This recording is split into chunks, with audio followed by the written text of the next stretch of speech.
మొట్టమొదటి factory outlet మన Mukunda jewellers లో అన్ని జ్యువెలరీ పై ఉన్న వ్యాట్ కేవలం 2 to 12% మాత్రమే. No making charges. విచ్చేయండి ముకుందా జ్యువెలర్స్. మా నూతన బ్రాంచెస్ ప్రారంభం అతి త్వరలో జూబ్లీ హిల్స్ మరియు వైజాగ్. లక్కీ డ్రా పేరుతో అమాయక ప్రజల్ని మోసం చేస్తున్నారని చెప్పేసి వాళ్ళపైన కేసులు పెట్టారు కరాటే కళ్యాణి. దానికి సంబంధించి పంజగుట్ట పోలీస్ స్టేషన్లో కూడా ఫిర్యాదు చేయడం జరిగింది. దానికి సంబంధించి ఇద్దరు వ్యక్తులపైన కూడా ఎఫ్ఐఆర్ కూడా నమోదైంది. అయితే ఈ ఇద్దరు వ్యక్తుల్ని ఈరోజు పట్టుకునేందుకు ప్రయత్నించిన పోలీసులతో పాటు అదేవిధంగా కరాటే కళ్యాణి కూడా వెళ్ళిన క్రమంలోనే వాళ్ళపైన ఆ ఇద్దరి నిందితులతో కలిపి మిగిలిన వ్యక్తులు కూడా వీళ్ళపైన దాడి చేశారని చెప్పేసి కూడా కరాటే కళ్యాణ్ గారు చెప్పిన పరిస్థితి కనిపిస్తుంది. ఇటు పంజగుట్ట పోలీస్ స్టేషన్లో కేసు నమోదు కాగా అదేవిధంగా ఎవరైతే దాడికి పాల్పడ్డారో వాళ్ళపైన కూడా ఆదిబట్ల పోలీస్ స్టేషన్లో కేసు అయితే నమోదు చేయడం జరిగింది. దానికి సంబంధించి కరాటే కళ్యాణి ఫిర్యాదు కూడా చేయడం జరిగింది. మరి అసలు ఈ గొడవ ఎందుకు జరిగింది, వాళ్ళని పట్టుకునే క్రమంలో వాళ్ళు ఎందుకు దాడి చేశారు అనే విషయాలన్నీ కూడా మనతో పాటు మాట్లాడడానికి కరాటే కళ్యాణి ఉన్నారు. మేడం, అసలు ఏం జరిగింది? మీరు మామూలుగా ఈ లక్కీ డ్రా పేరుతోటి అమాయక ప్రజల్ని మోసం చేస్తున్నారని చెప్పేసి పంజగుట్ట పోలీస్ స్టేషన్లో ఆ ఇద్దరు వ్యక్తులపైన కూడా కేసు నమోదు చేయడం జరిగింది, ఎఫ్ఐఆర్ కూడా నమోదైంది. మరి ఎందుకు వాళ్ళని పట్టుకునే క్రమంలో ఎందుకు వాళ్ళు దాడికి పాల్పడ్డారు, అసలు ఏం జరిగింది అక్కడ? మొన్న 14 తారీఖున ఎప్పుడో అయిందండి, 13 నైట్ 14 నైట్ మనకి ఎఫ్ఐఆర్ అయింది. ఎఫ్ఐఆర్ అయిన తర్వాత వాళ్ళు పండగల హడావుడిలో ఉన్నారు కదా అనేసి అనుకున్న 16 మేము తీస్తాము అని చెప్పారు డ్రా. ఫార్చునర్ కారు, ఈ నరేంద్ర అనే అతను, ఆ నరేంద్ర అనే అతను, ఇంకొక అతను ఉన్నాడు ప్రవీణ్ అనే అతను. వాళ్ళు తిరుపతిలో చేయలేదు, మేము అక్కడ అసలు అలాంటిది చేయలేదు అన్నారు. నరేంద్ర అన్న అతను చేశాడండి తిరుపతిలో. సో పేర్లు మనం నైట్ టైం అర్జెంట్గా చేయడం వల్ల ఒక రోజులోనే ఇంకా ఆక్షన్ ఉంది వల్ల కొంచెం అటు ఇటు అయి ఉంటాయి. కానీ ఈ కాసా ప్రవీణ్ కూడా బల్కంపేట ఎల్లమ్మ దగ్గర చేశాడు. బల్కంపేట ఎల్లమ్మ తక్కువ అమ్మవారు కాదు, అంబానీ వాళ్ళు వచ్చి ₹1 కోటి విరాళం ఇచ్చిన అమ్మవారు. అంటే హిందువుల సెంటిమెంట్స్ ఇవి. అలాగే మన తిరుమల తిరుపతి దేవస్థానం అనేసరికి దేవస్థానంలో స్వామివారి ముందు ఒట్టు పెట్టాడు ఇదే నరేంద్ర. ఒట్టు పెట్టి నేను ఆక్షన్ తీస్తున్నా, మీరు మిస్ చేసుకోకండి, 399 ఎంతో సంథింగ్ డబ్బులు ఎంత పెట్టిండో పక్కన పెట్టండి. ఆ డబ్బులు పెట్టడం వల్ల హిందువులందరూ ఎంతో ఇష్టంగా కలియుగ ప్రత్యక్ష దైవం దగ్గర నువ్వు ఒట్టు పెట్టావు. నేను పెట్టుకుంటే నీకేంటి, నేను ఇస్తున్నా కదా, నేనేం మోసం చేయలేదు అంటున్నాడు. నువ్వు మోసం చేయట్లే, కానీ నీ దగ్గర లైసెన్స్ లేదు, నీ దగ్గర ఏ పర్మిషన్ లేదు, ఏమీ లేకుండా నువ్వు ఒట్లు పెడతావు, నువ్వు చేస్తావు. నీకున్న ఫాలోవర్స్ లక్షల్లో ఉన్నారు, అందులో 15-20 వేల మంది తీసుకుంటే ₹400 ₹500 చెప్పున ఇంత పెద్ద డబ్బా చూసాం ఈరోజు. ఇన్ని చిట్టీలు ఉన్నాయి, బయట కార్లో కూడా ఉన్నాయి ఇన్ని చిట్టీలు. చాలా ఘోరంగా వాళ్ళంతా తీస్తున్నారు. అందులోంచి వాళ్ళు ఒక 10 లక్షలు 15 లక్షలు పెట్టుకుంటారు కారు అనుకుందాం. ఇది తర్వాత వచ్చే డబ్బులు బాగా 60-70 లక్షల పైన వస్తున్నాయి. ఏం తక్కువ, ఇంకా ఎక్కువ కూడా ఉండొచ్చు. వాళ్ళ అకౌంట్ సీజ్ చేస్తే తెలుస్తుంది. దానిలో ఎవరెవరు కేసారో వాళ్ళందరికీ వెనక్కి ఇవ్వాలి. దేవుడి దగ్గర చేసిన హిందువుల సెంటిమెంట్స్తో ఆడుకుంటున్న ఇలాంటి వాళ్ళని వదలకూడదు. వీళ్ళతో పాటుగా చిన్న పిల్లలు ఎవరైతే 15 సంవత్సరాల పిల్లలు ఎవరైతే ఉన్నారో వాళ్ళు కూడా ఒక చిన్న ఫోన్ పెట్టి ఐఫోన్ ₹20 ఇస్తాను మీకు అని పెట్టడం. అంటే వీళ్ళని చూసి వాళ్ళు పాడైపోతున్నారు, వాళ్ళైతే వీళ్ళే చేయిస్తున్నారు. సో ఇలాంటి వాళ్ళు ఒక 100లో ఉన్నారండి. వీళ్ళిద్దరు పేర్లే తీసుకున్నారు ముందు ఎక్కువగా. ఇప్పుడు దగ్గరలో ఆక్షన్ కంప్లైంట్లో చాలామంది పేర్లు ఇచ్చాం, కానీ మేము ఛార్జ్ షీట్లో మేము వాళ్ళని పెడతాం. ఇప్పుడు మేము పెట్టలేము ఇమీడియట్గా. ఒక 2-3 పేర్లు ఇవ్వండి, ఇమీడియట్గా అవుతున్న ఆక్షన్ ఏది ఉందంటే వీళ్ళే యాక్షన్. అందుకే ఈ అబ్బాయి పేరు ఇచ్చాం. సో వాళ్ళ అనుచరులు ఈరోజు వెళ్ళేటప్పుడు పోలీస్ వారికి మేము అడిగాం, సార్ ఇవాళ ఈవినింగ్ మాకు వీడియో వచ్చింది, ఇన్స్టాగ్రామ్లో పోస్ట్ చేశాడు, 4 o'clock లైవ్ అన్నాడు, ఈ లైవ్కి మనం కాంటాక్ట్ చేస్తే దొరికేస్తారు సార్ అని చెప్తే సిఐ గారు పాపం వెంటనే, ఎస్ఐ గారు వాళ్ళంతా, సిఐ గారు పాపం పోలీసు వాళ్ళు వాళ్ళందరూ వెళ్దామని రెడీ అయ్యారు. అయిన తర్వాత ఇప్పుడు ఎవరైతే బాధితుడు ఉన్నాడు, ఒక పిల్లోడు ఉన్నాడు, మా తమ్ముడు, ఇగోండి ఈ అబ్బాయి మహేష్, ఇట్రా ఈ అబ్బాయి డబ్బులు కట్టాడు. ఈ అబ్బాయి డబ్బులు కడితే రెస్పాన్స్ రాలే. 3 రోజుల తర్వాత స్లిప్ పంపించారు. ఈ 3 రోజులు వీళ్ళు భయపడ్డారు, వీళ్ళు ఏంటి డబ్బులు తీసుకొని ఏదో చేస్తున్నారు, ఈ దందా ఏదో చేస్తున్నారు, నాకు కంప్లైంట్ చేశారు. సో అలాంటి వాళ్ళు చాలామంది ఉన్నారు. ఈ అబ్బాయి ఏంటంటే ఈ 3 రోజుల తర్వాత 4 రోజుల తర్వాత స్లిప్ పంపించాడు, కానీ ఓన్లీ వాట్సాప్లోనే రెస్పాండ్ అవుతున్నాడు. ఈ అబ్బాయి గుర్తుపడతాడు కదా వాళ్ళు ఎవరు ఏంటనేది, మాకైతే తెలియదు, కానీ వాళ్ళ ఫేస్లు అంతగా గుర్తుండవు కదా. ముందు గడ్డం ఉంటే తర్వాత గడ్డం తీసేస్తారు, మాకెట్లా గుర్తుపడతారు, వీళ్ళకి తెలుసు కదా అని ఈ అబ్బాయికి చెప్పి పోలీసులు వెళ్తుంటే మేము కూడా వాళ్ళతో వెళ్ళాం. మమ్మల్ని కూడా వెళ్ళి అక్కడ చూస్తే వీళ్ళకి తెలుస్తుంది కదా. వెళ్ళేసరికి ఒక కొత్తగా కడుతున్న బిల్డింగ్లో వీళ్ళు ఒక 15-20-30 మంది మాఫియా మొత్తం గ్యాంగ్ లాగా కూర్చొని వీళ్ళు ఆడుకుంటున్నారు, పాడుకుంటున్నారు, మజా చేస్తున్నారు, మస్తీ చేస్తున్నారు. అక్కడ కూడా ఈ రీల్స్ వీడియోస్ ఇవన్నీ చేస్తూనే ఉన్నారు టోకెన్ కి సంబంధించి. చేసుకుని టోకెన్ తీస్తున్నాడు. లైవ్లో మేము చూసామండి, 2 hours లైవ్ చేస్తున్నారు. లైవ్లో చేస్తుంటేనే మేము వెళ్ళాం. మాకు కష్టమైంది చాలా వెతకడానికి. వెతికి మొత్తానికి మొత్తానికి మేము పట్టేసుకున్నాం. పోలీసుల దగ్గర లొకేషన్ ఉంటుంది కాబట్టి దొరికి వాళ్ళు చేసి వాళ్ళ పని వాళ్ళు చేశారండి. వెళ్ళిన తర్వాత మేము ఏదైతే వీడియో తీస్తున్నామో బిఎన్ఎస్ సెక్షన్ ప్రకారంగా కూడా ఎవరైనా వీడియో తీయొచ్చు.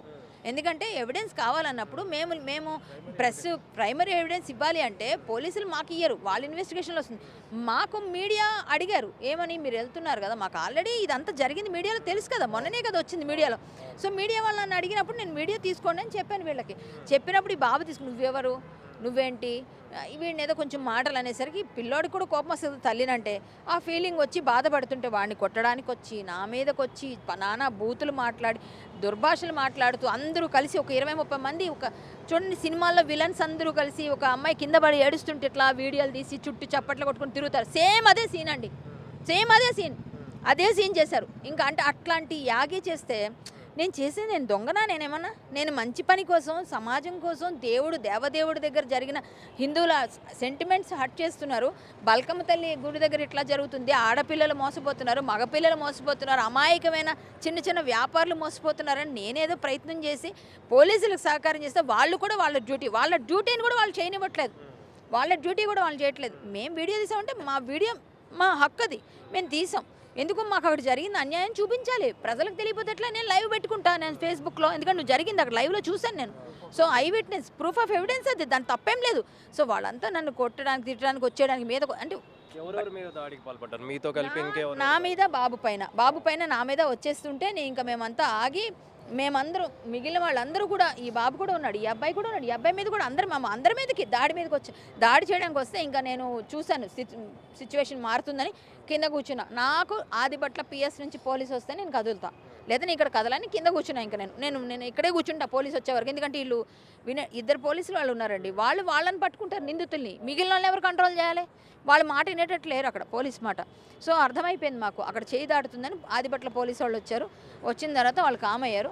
సార్ ఇట్లా జరిగిందని నేను చెప్పంగానే, అమ్మ మీకు ఏమైందో అదంతా మీరు చెప్పండి అని పోలీసులు చెప్పారు.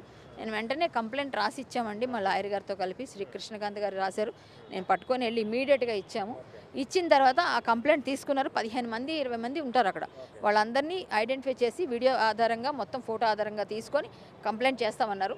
ఇక్కడైతే పోలీసులు ఆల్రెడీ పంజగుట్టకి ఫార్చునర్ కార్ని సీజ్ చేసి తీసుకొచ్చారు, వాళ్ళు కూడా తీసుకొచ్చారు.